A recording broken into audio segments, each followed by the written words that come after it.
Hi hello నమస్తే friends, welcome back to Soujanya kitchen. నేను మీ సౌజన్య. ఈరోజు వీడియో వచ్చేసి ఎంతో హెల్దీ అయిన రాగి ఉప్మాని ఎలా ప్రిపేర్ చేసుకోవాలో చూపిస్తున్నానండి.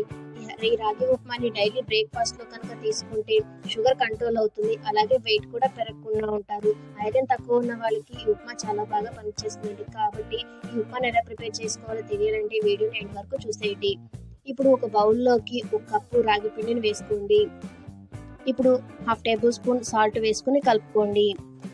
ఇలా ఒకసారి కలుపుకున్నాక కొంచెం వాటర్ పోసి మనం చపాతీ పిండిని ఎలా అయితే కలుపుతామో అలా కలుపుకోండి.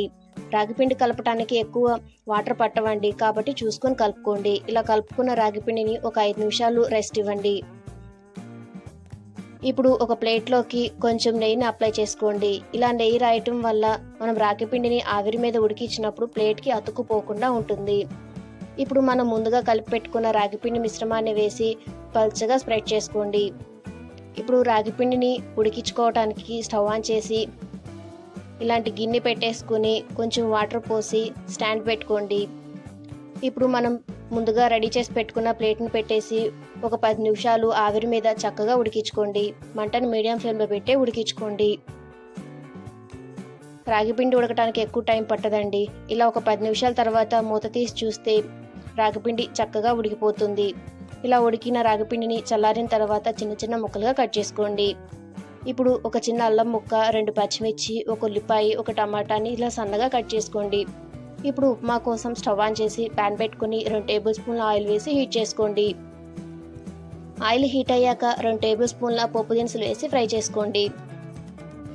ఇప్పుడు కొన్ని జీడిపప్పు, కొన్ని వేరుశనగ పప్పు వేసి ఫ్రై చేసుకోండి. ఈ ఉప్మాలోకి అల్లం, పచ్చిమిర్చి, వేరుశనగ పప్పు టేస్ట్ బాగుంటుందండి, కాబట్టి అస్సలు స్కిప్ చేయకండి. ఇలా కొంచెం ఫ్రై అయిన తర్వాత మనం కట్ చేసుకున్న పచ్చిమిర్చి, అల్లం, ఉల్లిపాయలు, టమాటా వేసి ఒక 2 నిమిషాలు ఫ్రై చేసుకోండి. ఇక్కడ మీరు కావాలంటే క్యారెట్ కూడా యూజ్ చేసుకోవచ్చు. ఇలా కొంచెం ఫ్రై చేసుకున్నాక కట్ చేసిన కరివేపాకు, 1/2 టేబుల్ స్పూన్ సాల్ట్ వేసి టమాటాలు సాఫ్ట్గా అయ్యేంత వరకు ఫ్రై చేసుకోండి. ఈ ఉప్మాని మీరు కావాలంటే మనం రెగ్యులర్గా ఉప్మా ఎలా అయితే ప్రిపేర్ చేస్తామో అలాగే వాటర్లో ఉడికించైనా చేసుకోవచ్చండి. ఇలా టమాటాలు మగ్గిన తర్వాత మనం ముందుగా కలిపి పెట్టుకున్న రాగిపిండి మిశ్రమాన్ని వేసి ఒకసారి ఫ్రై చేసుకోండి. ఇలా ఒక 2 నిమిషాలు ఫ్రై చేసుకున్నాక కొంచెం కొత్తిమీర వేసి దించేసుకుంటే ఎంతో టేస్టీగా ఉండే రాగి ఉప్మా రెడీ.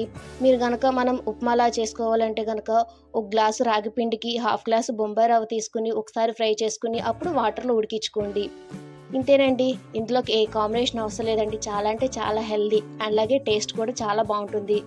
ఈ రెసిపీ మీకు ఎలా అనిపించిందో కామెంట్ బాక్స్లోకి కామెంట్ చేయండి. వీడియో నచ్చినట్టయితే లైక్ చేయండి, షేర్ చేయండి, సబ్స్క్రైబ్ చేయడం మాత్రం మర్చిపోకండి. ఓకే.